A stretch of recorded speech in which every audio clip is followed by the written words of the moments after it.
Hello दोस्तों, नमस्कार, जय सीताराम। और आप सब कैसे हैं? उम्मीद करता हूँ अच्छे होंगे।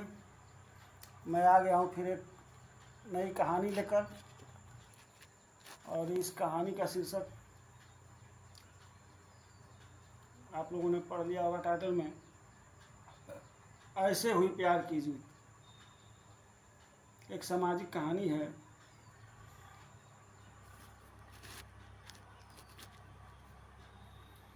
बात बहुत पुरानी है। ये बात उन दिनों की है जब मोबाइल फ़ोन का ज़माना नहीं था। चिट्ठी पत्री लिख करके लोग अपना समाचार, अपने परिवार का समाचार आदान प्रदान किया करते थे। बात उन दिनों की है, लेकिन कहानी है बहुत इंटरेस्टेड। कृपया आप लोग ध्यान से सुने और पूरा देखें वीडियो को। पूरी कहानी सुनेंगे, आपको आनंद आएगा और एक समाज में नई सीख जाएगी, क्योंकि ज़माना बहुत बदल चुका है। ये बात उन दिनों की है जब प्यार मोहब्बत को लोग गलत निगाह से देखते थे, गलत सोच रखते थे प्यार मोहब्बत के बारे में। अगर किसी की बहन बेटी किसी के साथ बोल बतिया ले, थोड़ा बहुत हंस बोल लेती थी, तो लोग बहुत ही बुरा मान जाते थे। वो पाबंदियाँ थी। बात उन दिनों की है। तो चलते हैं कथा की ओर। और आपसे निवेदन है कि कृपया हमारे चैनल को सब्सक्राइब करेंगे, लाइक और शेयर करें, कमेंट करें। कथा अच्छी लगे तो इसको दोस्तों के पास भी शेयर करें। और बात बिहार के मुंगेर से शुरू होती है। मुंगेर में एक छोटा सा गांव, जिस गांव का नाम लक्ष्मीपुर बताया गया। और लक्ष्मीपुर में एक रामधनी राम नाम के व्यक्ति रहते थे। क्योंकि ये कहानी 2000 से पहले की है, सन 2000 से पहले की है। तो रामधनी राम के 2 संतान, बड़ा बेटा था जिसका नाम विनोद था, वो इंटर की पढ़ाई कर रहा था, 12वीं कक्षा में था। और एक लड़की थी जिसका नाम सुमन था। और घर में पत्नी थी प्रभा, ये उनका परिचय है। और जो सुमन बेटी थी वो 11वीं क्लास में पढ़ रही थी। तो विनोद जिस स्कूल में पढ़ता था, दोनों भाई बहन एक ही स्कूल में पढ़ते थे। तो विनोद के साथ उसका एक साथी था जिसका सुनील नाम था। विनोद का एक दोस्त सुनील नाम था, जो पास के ही गांव का रहने वाला था। जब दोनों साथ में पढ़ते, तो साथ में पढ़ते पढ़ते घर में भी आना जाना था। सुनील कभी कभी इनके घर भी आ जाता था, ये भी कभी उसके घर चला जाता था। तो ऐसे आते जाते सुनील की जो है झुकाव मन सुमन की ओर लग गया। कहने का मतलब ये है कि सुमन और सुनील दोनों एक दूसरे को धीरे धीरे चाहने लगे। कथा ज़्यादा लंबी ना हो इसलिए शॉर्टकट में ले जा रहा हूँ। दोनों एक दूसरे को चाहने लगे, एक दूसरे की ओर आकर्षित हुए, और प्रेम का पुष्प मन में उपजा। दोनों एक दूसरे को दिलो जान से चाहने लगे। तो कथा कुछ यूँ है कि, और सुनील का परिचय ये है कि सुनील के पिताजी कलकत्ता के एक प्राइवेट जूट कंपनी में काम करते हैं, जूट कारखाना में।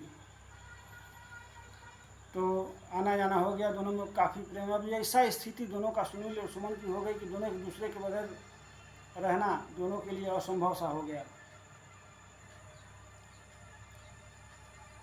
एक दिन ऐसा हुआ कि सुनील के पिता घर पे सुनील को पत्र भेजे कि बेटा मेरी तबीयत बहुत ख़राब है, कुछ दिन के लिए तुम मेरे पास आ जाता तो खाना बनाने, खाने में, रहने में थोड़ी मेरी कोई देखभाल करने वाला हो जाता। सुनील ने कहा कि अब तो मुझे जाना होगा, अब तो सुमन से कुछ दिन के लिए दूरी हो जाएगी। मन तो नहीं था, लेकिन फिर भी पिता की आज्ञा को कैसे टाल सकता था वो लड़का। एक चिट्ठी लिखा। मैंने पहले ही बता दिया कि उस समय मोबाइल का ज़माना नहीं था। चिट्ठियों में अपने दिल की बात एक दूसरे को आदान प्रदान की जाती थी। तो वो ले करके एक चिट्ठी लिखा और पहुंच गया सुमन के यहाँ। और गया, थोड़ा सा एकांत मिला। विनोद कहीं गया था, राम धनी राम भी कहीं काम पर थे। और उसने कहा कि सुमन, मुझे अब जाना होगा कलकत्ता, मेरे पिताजी की तबीयत खराब है, बहुत जल्दी वापस आ जाऊंगा। अभी बात ही कर रहा था तब तक राम धनी राम आ गए। राम धनी राम आ गए तो जो वो चिट्ठी लिखा था लेकर के आया था, प्रेम पत्र, वो उसको दिया और सुमन को, और दे करके निकल गया। तो सुमन कहीं घर के कोने में जा कर के पत्र को पढ़ी, सारा समाचार उसको पता हुआ कि अब तो सुनील जाएगा, और बाकी जब तक नहीं आएगा, 2 दिन, 4 दिन, 10 दिन, 20 दिन, मैं कैसे रहूँगी उसको बगैर देखे हुए। तो बेचैन सी होने लगी और उसी के याद में ऐसा खोई कि वो चिट्ठी जो है पढ़ने के बाद वहीं मेज पर रख दी और रख करके भूल गई। राम धनी राम देखते हैं ये मेज पर कागज़ कैसा पड़ा है, निकाल करके पढ़ने लगे। और जब पढ़ने लगे सुनील तो चला गया। उसी दिन शाम को ट्रेन पकड़ा और चला गया कलकत्ता। अब चिट्ठी जब राम धनी राम पढ़ते हैं, सारी बात समझ में आ गई कि मेरी बेटी तो, मैं समझ रहा था कि अभी बच्ची है, लेकिन ये तो शादी के लायक हो गई है। अगर आनन फानन में कहीं इसकी शादी नहीं करता हूँ और कहीं ये सुनील के साथ कहीं भाग गई, तब तो समाज में मैं मुँह भी नहीं दिखा पाऊँगा। मैंने पहले ही बताया कि ये बात पहले के लोग क्योंकि प्यार मोहब्बत को बहुत गलत निगाह से देखते थे, तो आनन फानन में उन्होंने यही निर्णय निकाला, यही सोचा कि जब तक सुनील कलकत्ता से आता नहीं है, उसके आने से पहले ही मैं अपनी बेटी की कहीं शादी कर दूं, हमारे लिए यही ठीक रहेगा। और अपने रिश्तेदार नातेदारों से कह करके, रिक्वेस्ट करके, आग्रह करके जल्दीबाजी में एक घर वर ढूंढे जिसमें दहेज की मांग की गई काफ़ी हद तक। एक गाड़ी देना है, क्योंकि गरीब आदमी कहाँ से देगा, लेकिन आनन फानन में कुछ कर्ज लिया इधर उधर से ले करके। और सुनील मन में ये है कि सुनील कलकत्ता से जब तक लौटता है उसके पहले ही हमें बेटी को विदा कर देना है, नहीं तो आने वाले समय में मेरी नाक कट जाएगी। पहले के लोगों को अपने नाक की बड़ी चिंता रहती थी। और तब जल्दी में उन्होंने शादी तो तय कर दिया, कर्ज लेना पड़ा, कर्ज तरह दब गए, लेकिन गाड़ी की व्यवस्था नहीं कर पाए और लड़की को विदा कर दिए। लड़की चली तो गई, लेकिन गाड़ी के लिए उन्होंने कुछ समय मांग लिया था कि समय दीजिए अपने दामाद से कि मैं व्यवस्था करके दे दूँगा। लेकर के गए लोग, लेकिन वहाँ ससुराल में जब पहुँची सुमन तो वहाँ का वातावरण ही कुछ और था। वो लोग धन के लोभी थे। अब उसका पति जो है लेकर गया अपनी पत्नी के पास, जब पहली ही रात को गया तो काफ़ी भला बुरा कहा, तुम्हारा बाप भिखारी है, ये है, वो है, गाड़ी देने को कहा था, दिया नहीं, दोस्तों में हमारी हंसाई हो रही है, लोग मेरा मजाक उड़ा रहे हैं। बहुत तरह तरह का ताने देना शुरू किया और कहा कि हम और तुम, पति पत्नी का संबंध हमारा तुम्हारा तभी बनेगा जब तुम्हारा बाप गाड़ी देगा। मतलब आप लोग समझ गए? हाँ, गाड़ी पे उन लोगों की सुहागरात बंधक हो गई। जब तक गाड़ी नहीं मिलेगा तब तक तुम जैसी थी वैसी ही रहोगी और मैं जैसा हूँ वैसा ही रहूँगा, हमारा तुम्हारा शारीरिक मिलन नहीं होगा। अब सुमन सारी रात रोती रही, भगवान क्या हो गया। उसके बाद ऐसे ही 2 दिन 4 दिन सारे लोग उससे नफरत से ही बात करते थे। सास का भी वही हाल था, ननद का भी वही हाल था, ससुर थे वो भी रात दिन यही प्लान बनाते रहते, खबर देते बार बार अपने रिश्तेदारों के माध्यम से, जो शादी में मध्यस्थता किए थे उनके माध्यम से कि भाई बोलिए गाड़ी दे दें, गाड़ी कब देंगे। ऐसे करते करते कुछ दिन बीता। उधर सुनील जब उधर से आया, आने के बाद जब देखा कि हमारी सुमन तो पराई हो गई, उसकी शादी हो गई, चली गई, वो काफ़ी रोया। कर भी क्या सकता था बेचारा, बिना पर का परिंदा। काफ़ी रोया, छटपटाया, अपने दिल पर पत्थर रख करके अब शांत हो गया। कहा कि जाने दो, यही लिखा था। फिर जब वो अपने ससुराल में सुमन जो है इसी तरह ताना प्रताड़ना सह रही है, और लोग ससुराल के लोग जो हैं वो बैठ करके रात दिन यही मिला रहे हैं, सोच रहे हैं कि क्या किया जाए। गाड़ी तो दिया नहीं और लग रहा देगा भी नहीं, बेटी की विदाई कर दिया तो उसको क्या चिंता है। तो अभी दिन शाम के समय में धीरे धीरे कुछ समय बीत गया था, 10-15 दिन बीत गया, और शादीशुदा होते हुए भी सुमन कुंवारी थी। चाय बना करके शाम के समय ले जा रही थी। जिस घर में ये चारों बैठ करके इसके सुमन के ससुर जी, सास, ननद और इसके पति बैठ करके आपस में सब व्यवस्था बना रहे थे, प्लानिंग कर रहे थे कि क्यों ना हम लोग इसको जला करके मार दें, और कह देंगे खाना बना रही थी जल के मर गई, और उसके बाद अपने बेटे की शादी कहीं धूमधाम से करेंगे, अच्छा खासा दहेज लेंगे, ये वो तमाम तरह के प्लानिंग कर रहे हैं बैठ करके। तो और उसी समय ट्रे में चाय लेकर के ये लड़की सुमन जो है जा रही थी, खिड़की के पास से देखी कि कुछ सुमन का नाम लिया जा रहा है, तो वो सुनने लगी, सारी बात सुनी। सुनने के बाद वो आई, धीरे से चाय रखी, चली गई। जाने के बाद रात में, उस समय पहले के समय कि में घर में शौचालय नहीं हुआ करते थे, माताएं बहनें औरतें जो है वो खेत में जाती थी शौच करने के लिए।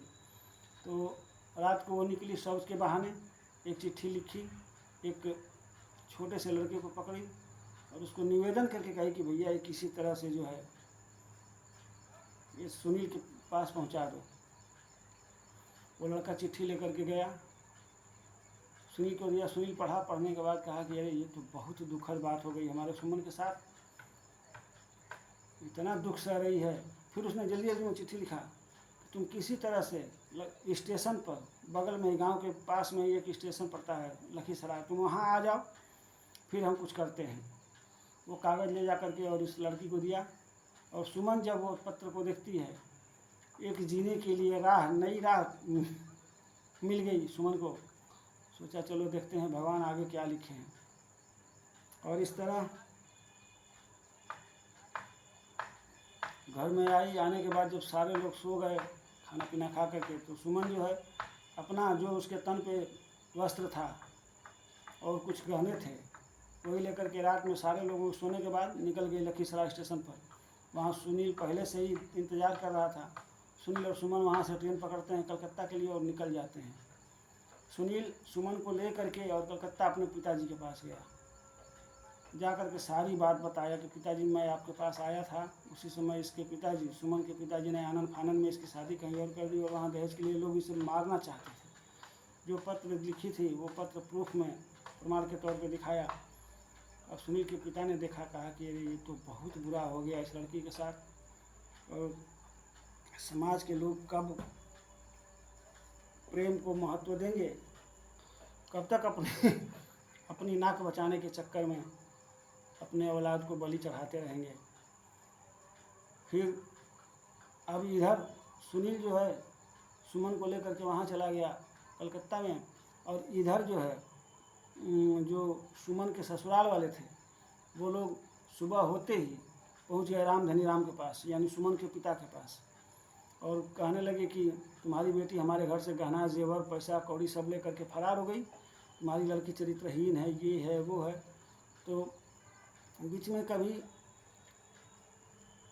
ये जब तक ससुराल में थी सुमन, तब विनोद, सुमन का भाई विनोद और सुमन के पिता रामधनी भेंट मुलाकात करने जाते थे, तो वो बताती थी कि हमें यहाँ पे दहेज के लिए, गाड़ी के लिए लोग ताना मारते हैं, ऐसे ऐसे लोग प्लानिंग करते हैं। तो इन लोगों के दिमाग में था। और ये भी कही कि बाबूजी मैं जैसे शादी से पहले थी वैसे ही अब भी हूँ, गाड़ी जब तक मिलेगा नहीं तब तक मैं सुहागिन होते हुए भी कुंवारी हूँ। तो सारी बात बाप बेटे के मन में थी, रामधनी और विनोद के मन में। तो जब ये लोग पहुँचे, ससुराल वाले जा कर के और लांछन लगाना शुरू किए कि तुम्हारी बेटी भाग गई हमारे घर से गहना जेवर लेकर के। तो रामधनी राम ने कहा ठीक है, मैं अपनी बेटी को ढूंढता हूँ, प्रयास करता हूँ कहाँ है। और रामधनी राम और विनोद, सुमन का भाई और बाप, दोनों गए जा करके थाने में और रिपोर्ट लिखवाया, हमारी बेटी को लोग दहेज के लिए मार दिए।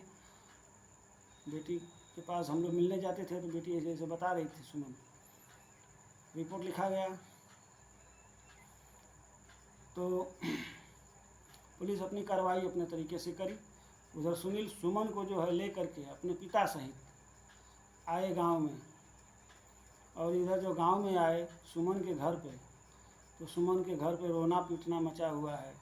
सब लोगों को लग रहा है कि ये दहेज के लोग ही, दहेज के लिए हमारी बेटी सुमन को लोग मार दिए और मार करके और कह रहे हैं कि हमारी लड़की फरार हो गई, ये हो गई, वो हो गई। तो रोना पीटना मचा हुआ है। अब सुनील, उसी बीच सुनील सुमन को ले करके आ गया, साथ में उसके पिताजी भी हैं, सुनील के पिताजी। और जब आए तो देखते हैं दरवाजे पे भीड़ लगी है, तमाम लोग रो रहे हैं, एक ही बेटी थी वो भी दहेज के लिए मार दी गई। आज तब तक किसी ने बताया, जब तक सामने गई सुमन जा कर के पिताजी को जैसे ही पाँव पकड़ती है, पिताजी उठ के देखते हैं, अरे बेटी तू कैसे आ गई, तू कहाँ थी? उसने सारी बात बताई कि पिताजी अगर सुनील नहीं होता तो मुझे तो जला के मार देते सब। राम धनी राम बड़े पछता रहे और फिर सुनील को और देख रहे हैं, देख करके शर्म से नजरें झुका लिए। बेटे हमसे गलती हुई, तुम दोनों के प्रेम को मैं समझ नहीं पाया। और सुनील के पिताजी भी कहे कि भाई साहब ये दोनों हमारे पास थे, सुरक्षित थे, और आपकी लड़की आपके पास मैं ला दिया, आपकी आगे जो इच्छा हो आप कर सकते हैं। मैं यही कहूँगा कि हमारा बेटा और आपकी बेटी दोनों अभी तक पाक और पवित्र हैं, दोनों में गलत संबंध नहीं है, पाक साफ प्रेम किए थे। कब तक हम और आप अपने समाज में अपनी नाक की चिंता करके अपने औलाद की बलि चढ़ाते रहेंगे? राम धनी राम अपने करने पे बहुत शर्मिंदा हुए और उन्होंने कहा कि हाँ भाई साहब गलती तो हमसे बहुत भारी हुई है, मैं माफ़ी के लायक भी नहीं हूँ, हो सके तो सुनील से कहे कि बेटा हमें माफ़ कर दो। और उसी समय पूरे गांव समाज के सामने अपनी बेटी सुमन का हाथ सुनील के हाथ में दिए और कहे कि बेटे ये तुम्हारे लिए ही है। और उधर उसके ससुराल वाले जो हैं वो दहेज के आरोप में, अपनी बहू को प्रताड़ित करने के आरोप में और जलाकर मारने के प्रयत्न करने के आरोप में जेल में बंद हो गया, सज़ा काटे। तो ऐसे हुई प्यार की जीत। कहानी आप लोगों को कैसी लगी? आप लोग कृपया कमेंट में ज़रूर अपनी राय दें, और इस कहानी को अच्छी लगी हो तो ज़्यादा से ज़्यादा शेयर करें और हमारा सपोर्ट करें। और आज का ज़माना तो बदल गया है, अब चिट्ठी पत्री का तो सपना हो गया लोगों को। आजकल के बच्चों को अगर पत्र के बारे में बताया जाए तो नक्शा बताना पड़ेगा दिखा करके। तो मोबाइल हो गया है, कोई ज़रूरत ही नहीं है उतना सोचने समझने की। फटाक नंबर मिलाया, अपने दिल की बात कर लिया, उधर से भी इधर से भी। ये आधुनिक युग है और आधुनिक प्रेम भी है। समाज में क्या हो रहा है आप सब लोग देख रहे हैं। ज़्यादा कुछ नहीं कहूँगा, मिलता हूँ अगले वीडियो में, तब तक के लिए नमस्कार।